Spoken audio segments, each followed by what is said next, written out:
Break के बाद स्वागत। एक बड़ी खबर आपको दे दें, जम्मू कश्मीर के कुपवाड़ा इलाके में एनकाउंटर हुआ है। आतंकियों और सुरक्षा बलों के बीच मुठभेड़ देखने को मिली। कुपवाड़ा के केरन सेक्टर में भारी गोलीबारी हुई है। मुठभेड़ में 2 आतंकी ढेर किए गए हैं। एलओसी पर घुसपैठ की ये बड़ी साजिश जो कि नाकाम की गई। लगातार घुसपैठ की कोशिशों को लेकर इनपुट भी मिल रहा था। इसी बीच हमने देखा सुरक्षा बलों की तमाम टुकड़ियां खासा एक्टिव थी। इसी बीच जब एलओसी पर घुसपैठ की कोशिश हुई तो इस साजिश को नाकाम किया गया है। आतंकियों और सुरक्षा बलों की मुठभेड़ भी यहां पर हुई है। कुपवाड़ा का केरन सेक्टर जहां पर भारी गोलीबारी और मुठभेड़ में 2 आतंकियों को ढेर किया गया। ये बड़ी सफलता, बड़ी साजिश जो कि एलओसी पर घुसपैठ की जा रही थी उसको नाकाम किया गया है।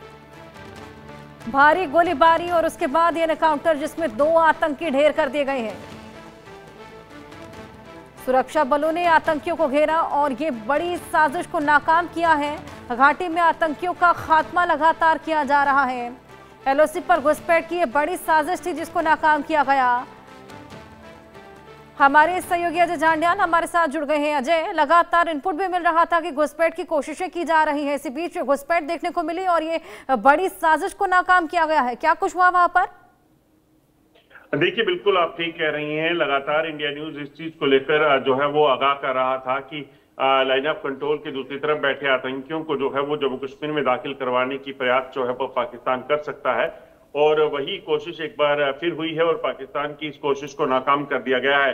दरअसल जानकारी के मुताबिक पिंपल पोस्ट जो बॉर्डर रोड पोस्ट है पाकिस्तान की, पाकिस्तान के साथ लगती लाइन ऑफ कंट्रोल पर भारतीय सेना की, वहां पर जो है कुपवाड़ा और केरन सेक्टर के बीच जो है ये इलाका पड़ता है। वहां कुछ आतंकियों के मूवमेंट को देखा गया था, जिसके बाद सेना ने तुरंत जो है मोर्चा संभाला और लगातार कई घंटों तक चले इस ऑपरेशन के बाद जो है अब 2 जो आतंकी थे जो घुसपैठ करके जम्मू कश्मीर में दाखिल हो रहे थे उनको मार गिराया है। भारी मात्रा में हथियार और गोला बारूद बरामद किए गए हैं और पूरे इलाके की अभी जो घेराबंदी कर वहां पे तलाश अभियान चल रहा है, क्योंकि इस चीज की आशंका है कि अभी भी कोई आतंकी वहां पे छुपा हो सकता है या फिर आतंकियों ने वहां पर किसी भी तरह से विस्फोटक लगाया हो सकता है जो कि सुरक्षा बलों की जो पेट्रोलिंग करते हैं उनकी जान के लिए खतरा हो सकता है।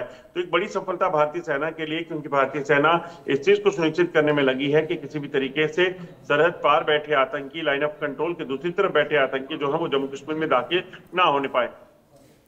बिल्कुल, वाकई ये बेहद बड़ी कवायदें वहां पर की जा रही है। जिस तरीके से लगातार सर्च ऑपरेशन भी चलाया जा रहा है और ये बड़ी कामयाबी हाथ लगी है। अजय, इन 2 आतंकियों के बारे में क्या पता लग पाया है? किस संगठन से ये जुड़े हैं? देखिए, अभी क्योंकि कुछ ही समय पहले इन आतंकियों को मार गिराया गया है, ऐसे में इनकी बारे में इतला जो है वो सुरक्षा बलों के जवान जो और भारतीय सेना जो है वो डिटेल जैसे ही साझा करेगी तो उनको जो है वो कहीं ना कहीं हम अपने व्यूअर्स के साथ साझा करेंगे। हालांकि जो सोर्सेज बता रहे हैं उसके मुताबिक ये लश्कर तैयबा का एक ग्रुप हो सकता है जो घुसपैठ करके इसी इलाके में दाखिल होना चाहता था।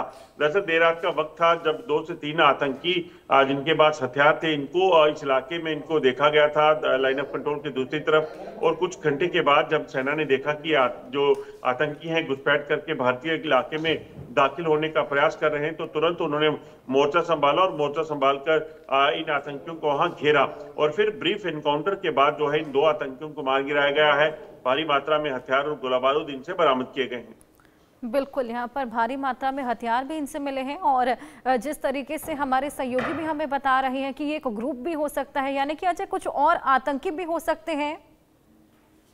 देखिए, बिल्कुल, क्योंकि अभी ऑपरेशन जारी है तो ऐसे में क्या कुछ और आतंकी यहाँ छुपे हुए हैं, क्योंकि ये घने जंगल का इलाका है, पहाड़ी इलाका है, तो ऐसे में अगर आतंकी कहीं छुपे बैठे हैं तो उनको भी ढूंढ निकालना बेहद जरूरी हो जाता है। तो इसीलिए अभी ऑपरेशन ये चल रहा है और इस चीज को सुनिश्चित सेना करने में लगी है कि अगर कोई भी आतंकी अभी बचा हुआ है, छुपा हुआ है, तो उसको भी ढूंढ निकाला जा सके, उसे मार गिराया जा सके। और उसके बाद जो है पूरी डिटेल जो है वो मीडिया के साथ साझा करेंगे कि आखिरकार ये आतंकी कौन है, कहाँ से आए थे, इनका मकसद क्या था। ये तमाम चीजें जो है वो साझा की जाएंगी। बिल्कुल, यहाँ पर जिस तरीके से घने जंगलों का इलाका है ऐसे में खासा प्रॉब्लम्स भी सुरक्षा बलों को फेस करनी पड़ती है। क्या कुछ एडवांसमेंट्स की यहाँ सहायता ली गई? देखिए, ये जो इलाका है ये लाइन ऑफ कंट्रोल का इलाका है। ऐसे में यहाँ कई चुनौतियां हैं इस वक्त, क्योंकि कश्मीर में सर्दी बेहद ज्यादा है और टेम्परेचर जो है कई बार माइनस में चला जाता है। कुछ दिन पहले बर्फबारी भी हुई है, तो ऐसे में सर्दी एक बड़ी चुनौती है, घने जंगल एक बड़ी चुनौती है, टफ टेरेन जो है बड़ी चुनौती है, क्योंकि ऊंचे ऊंचे पहाड़ हैं, यहाँ दूर दूर तक जो है वो जंगलों के सिवाय और कुछ नहीं है। ऐसे में इन जंगलों की आड़ में पाकिस्तान इन आतंकियों को जम्मू कश्मीर में घुसपैठ करवाने की फिराक में रहता है, और इस चीज की आशंका पहले से थी कि ऑपरेशन सिंदूर के बाद जो पाकिस्तान है वो इस चीज की कोशिश करेगा कि लाइन ऑफ कंट्रोल पर बैठ हमले करे, लाइन ऑफ कंट्रोल के पार बैठे आतंकियों को जम्मू कश्मीर में दाखिल करे। मगर समय रहते, क्योंकि सेना पहले से अलर्ट थी, इस चीज की खुफिया सूत्रों से जानकारी मिल चुकी थी, तो उसे एक बार फिर से नाकाम कर दिया गया है। बिल्कुल अजय, आप हमारे साथ बने रहिए। एक और बड़ी जानकारी इसी बीच हम अपने दर्शकों को दे दें। पाकिस्तान अफगानिस्तान के तनाव से जुड़ी ये बड़ी खबर है। पाकिस्तान तालिबान में शांति वार्ता टूट गई है। इस्तांबुल में कतर और तुर्की की मध्यस्थता में ये वार्ता चल रही थी। पाकिस्तान अफगानिस्तान में एक बार फिर से युद्ध का खतरा बढ़ गया है। पाकिस्तान अफगानिस्तान सीमा पर यह तनाव जो कि लगातार गहराता जा रहा है। इसी बीच शांति बहाली की 2 बारी कोशिशें यहां पर देखने को मिली। पाकिस्तान तालिबान नेताओं के बीच तुर्की के शहर इस्तांबुल में शांति वार्ता थी, वो टूट गई। इससे दोनों देशों के बीच तनाव गहराने की आशंका बढ़ गई है और इस्तांबुल में कतर और तुर्की की मध्यस्थता में ये वार्ता चल रही थी। पाकिस्तान के रक्षा मंत्री ख्वाजा आसिफ ने बताया कि सीमा पर दोनों देशों के बीच झड़प रोकने के लिए ये शांति वार्ता चल रही थी, जो कि अब टूट चली है। पाकिस्तान ने इससे पहले भी सीज फायर का उल्लंघन किया था और एक बार फिर जब सीज फायर का उल्लंघन देखने को मिला, शांति वार्ता भी टूटती हुई नजर आ रही है, जिसके बाद अब युद्ध जैसे हालात बन गए हैं। अजय, इसी बीच हमने देखा कि अफगानिस्तान ने भी जंग की तैयारी करना शुरू कर दिया है, युद्धाभ्यास करना शुरू कर दिया है। तो क्या ये कहना सही होगा कि दोनों के बीच में बिल्कुल जंगी हालात बन गए हैं? देखिए, बिल्कुल अगर आप देखें तो पाकिस्तान और अफगानिस्तान के बीच जो टॉक्स का सिलसिला शुरू हुआ था इस्तांबुल में तुर्की में, और उसमें तुर्की, सऊदी अरेबिया और कतर कहीं ना कहीं मीडिएशन में लगे हुए थे, और पाकिस्तान की रिक्वेस्ट के बाद ये हुआ था जब तालिबान ने भारी कार्रवाई जो है वो की पाकिस्तान के खिलाफ सीज फायर के बाद। अब अगर आप देखें तो पहले से इस चीज की आशंका जताई जा रही थी कि पाकिस्तान सीज फायर जो है वो तोड़ेगा। कल हमने देखा कि ख्वाजा आसिफ का पहले स्टेटमेंट आया कि अगर कोई हमला होगा तो हम कार्रवाई करेंगे। उसके तुरंत बाद सीज फायर तोड़ा गया और उसके बाद कहीं ना कहीं अफगानिस्तान ने भी जवाबी कार्रवाई की।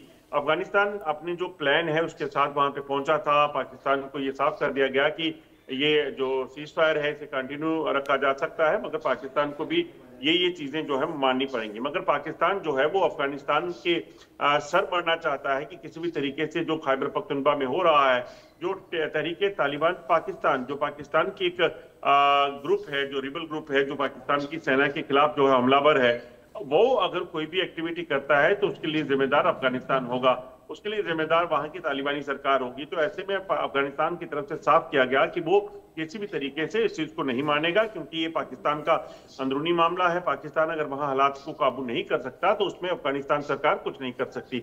मगर ख्वाजा आसिफ जो है वो धमकी देने की कोशिश कर रहे हैं, एक प्रेशर टैक्टिक है अफगानिस्तान पर जो बनाने की कोशिश की जा रही है, और ये कहा जा रहा है कि वो अफगानिस्तान अगर कोई भी हमला वहां पाकिस्तान में हुआ तो ये सीज फायर जो है वो टूट जाएगा।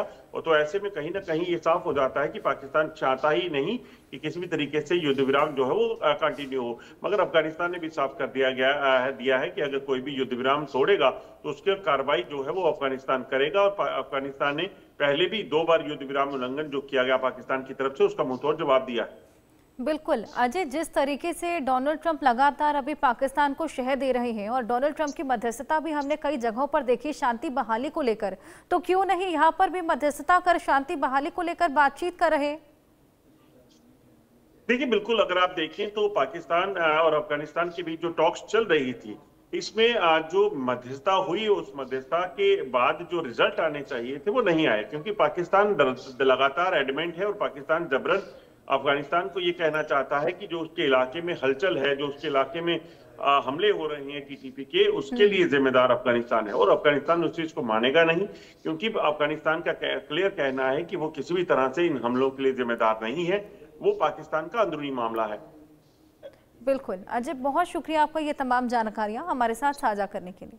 इसी बीच पाकिस्तान की फौज ने अपने ही लोगों को मार